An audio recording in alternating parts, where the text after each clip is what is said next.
Hey guys, welcome back. We're going to continue talking about how to take some of these polynomials of higher degree, and what I mean by that are polynomials that have a degree higher than 2. So like this one has a degree of 3, maybe even a degree 4 polynomial. We're going to take a look at those, and we're going to figure out how to find the zeros of these types of polynomials, and we're also going to look at how to put it into its factored form. So in other words, our goal at the end here is to rewrite p of x in its factored form. And since it's a third degree polynomial, we know that we're going to have 3 factors that we need to write, and we should have 3 zeros that we need to identify. And we did some problems with this with some basic cubics last week when we left off. So today we're going to take a look at some more advanced situations where maybe we might have some double roots or triple roots going on. We might also have some complex roots that could occur inside of these cubic and fourth degree type functions. Okay. I relisted the steps that we covered last week as well, just kind of up here just to kind of refresh you on that. The first thing that we're going to do is we're going to look at the graph, and we're going to find any integer roots that we can to start off with. All right, whatever integer roots that we find, we're going to divide that into the polynomial using Polydoku. All right. If you have more factors from step 1, we'll divide those into a 2. So sometimes you have to do multiple layers of the Polydoku, which is fine. And then once we get it broken down to where we have factors, and maybe we have one more factor left over that has a quadratic, we'll use a quadratic formula to finish it off. All right, so let's take a look at an example of that here in our first problem. So we have a cubic x to the third plus 3x squared minus 5. And we know that our goal is to get here to this factored form and then list out the individual zeros. And notice I put here just to kind of prompt you every single time you want to start with the graph. All right.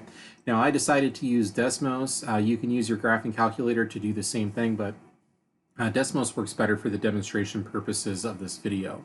So you'll see the 4 different polynomials that we're going to be doing this lesson. I already have them over here typed into Desmos ready to go. And the first one that we're doing here is number 2. So I'm going to turn that one on, and then I'm going to put this into projector mode so that we can see it. And we're looking for the zeros. Essentially what we're looking for is where does this thing cross the x-axis, and you'll see right here that we cross the x-axis at 1. So we can see 1, 0, and that is it. It does not cross the x-axis anywhere else. I'm going to go back to my notes. I'm just going to write over here that we have a 0 at x equals positive 1. Okay, and that gives me one of my factors. If I have a 0 at x equals positive 1, then I'm going to have a factor of x minus 1.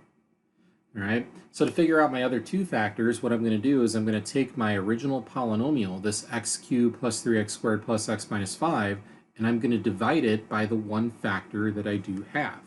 Okay, so when I set up my Polydoku, it'll look something like this. I can draw a better line than that.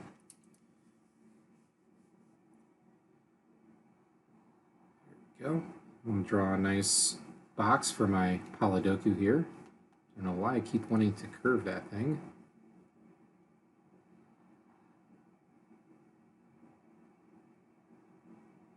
Go. We'll create some columns.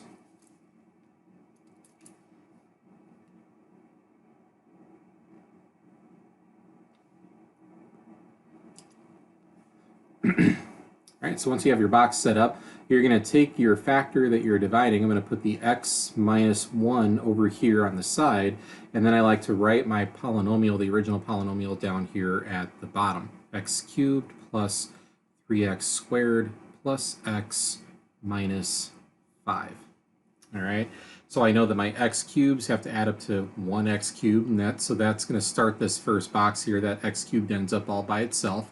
Then I know this diagonal right here has to add up to 3x squared. This diagonal right here has to add up to 1x, and this guy on the end has to be a negative 5. So I can fill in those 2 boxes right away. All right, so let's go ahead and start this Polydoku. So I have x times something gives me x to the third. That's got to be x squared. X squared times negative 1 is negative x squared. And then I remember, well, I've got to add up to positive 3x squared. I have a negative 1, so I need a positive 4x squared, right? So that way when I add this diagonal right here, it's going to give me a positive 3x squared. So then x times something gives me 4x squared. So that means I need a 4x. 4x times -1 is -4x. And then I think about my x's here, right? I got to add up to a +1. I have a -4. So that means I need a positive 5x. That way when I add those two, I'll get that +1. Right, so x times something gives me 5x. Well, that's got to be a 5. And then 5 times -1 gives me the -5 on the end. So that those will match up. So there we go. So what we know now, okay, if I'm rewriting my polynomial, is that p of x equals x minus 1, right? That's the left side of my box, times the top of my box, right? That gives me x squared plus 4x plus 5, right? If I multiply those two things, I'll get this thing down here at the bottom. So these are equivalent, all right? So to find my other two zeros, right? I know that this has to split up into two smaller factors, okay? To split that up or to find my other two zeros, I can use the quadratic formula on this thing, and that's exactly what I'm going to do, all right? So I'm taking x squared plus 4x plus 5. I know there's two zeros in there, and I've got to find them. So I'm going to use the quadratic formula. I'm going to say a equals b equals c equals, and I'm going to set up the quadratic formula. So a is going to be 1, b is going to be 4, c is going to be 5. All right, and then I set it up negative b, so that's -4 plus or minus the square root of negative b, so that's going to be -4 squared. Or I'm sorry, just b squared. Erase that. I don't know why I said negative b. It should just be b squared, so that's going to be 4 squared minus 4ac. So it's going to be 4 times 1 times 5 all over 2a. Right, so 2 times 1 is just 2. And then we start simplifying a little bit. Let me scroll down here to give me some room. So I've got -4 plus or minus, and then I'm going to go inside my square root here. I'm going to say 16 minus 20, right, because 4 squared is 16. 4 times 1 times 5 is 20. This is all over 2. Then we get -4 plus or minus the square root of -4. 16 minus 20 is -4, all over 2.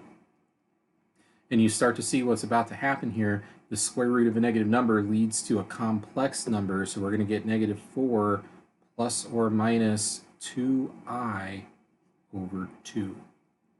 And then I can simplify that a little bit more by dividing both of these by 2. 2 goes into 4 and 2 goes into 2, so this is going to be -2 plus or minus I. So there's my other two zeros. Okay. So if I'm writing out my polynomial, remember we needed 3 factors. Okay. So I'm going to have p of x equals, I know one of my factors is x minus 1 from the 0 that I saw in the graph. The other one is going to be x minus one of these. So I'm going to have 2 plus I, and then I'll have an x minus 2 minus I, and there's my 3 zeros. Okay, so and those should be pluses.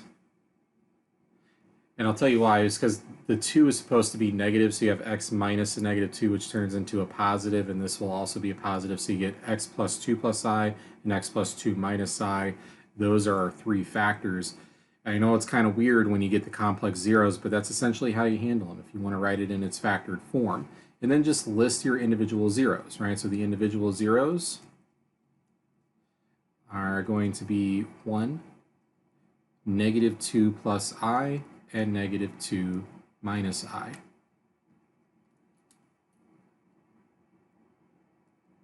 All right, 3 zeros for a third-degree polynomial. There they are. There's my factored form. This is what we're looking for. We want to be able to get to there. All right, so you start off with a Polydoku. Once you get this thing down to a quadratic, you just go ahead and use that quadratic formula to find your last 2 zeros. All right, let's try it again. We're going to do another one here. We've got another cubic right here. Notice this one, how it's written. It's x cubed minus 3x squared, and then notice that the x term, just the regular x, is missing. So I'm just going to put a plus 0x in there, plus 4. And the reason that I'm doing that is because when I go to do my Polydoku later, I don't want to miss that placeholder. All right, so I'm going to go to Desmos. I'm going to turn this one off. I'm going to turn this one on. That's the polynomial that we're working with now. And I'm looking at my graph, okay? Now, this one is kind of nice, all right, because I can see all of my zeros. Notice that I have a 0 here at -1. Okay, so I'm going to go back to my notes. All right, I can see a 0 at -1. And then I go back to Desmos, and I see another one here at 2, 0. So I'll list that one. So I've got -1 and 2. And then we should have a third 0 somewhere because it is a third degree polynomial. Now here's the thing. This is a bounce. Okay, so you have to remember those behaviors that we talked about in the previous lesson. This is a bounce. All right, so this is a double root. So there's actually 2 zeros of 2. Okay, I know it's kind of weird, but because it's a bounce, we have to count this 0 twice. So it's -1, 2, and 2. And you're going to love that because you won't have to do any Polydoku or any quadratic formula on this thing. I can go right to the factored form. So remember, to go to the factored form, we need 3 factors, all multiplied by each other. All right, so q of x looks like this, where I have 3 factors. One of them is going to be a -1, so I'll have x plus 1, and then the other 2 are going to be with a positive 2, so it has to be x minus 2, x minus 2. And you can even rewrite that a little bit better by saying x plus 1 times x minus 2 squared. So you can make it a little bit more compact. And then list your zeros. All right, so our zeros are going to be x equals -1 and 2 with multiplicity 2. That just means that it's a double root. All right, so that finishes off that problem. That's real nice. Okay, let's see how we're doing on time here. We are out of time, so that's a good start. We'll finish up the other 2 problems in the video that I release on Thursday. So I'll do the 4th degree down here for you, and I'll do the other 4th degree down here at the bottom. All right. Feel free to work ahead though if you feel like you can do those on your own. Work ahead and then check out the video on Thursday when I release it and see how you did. All right, guys. Have a great day.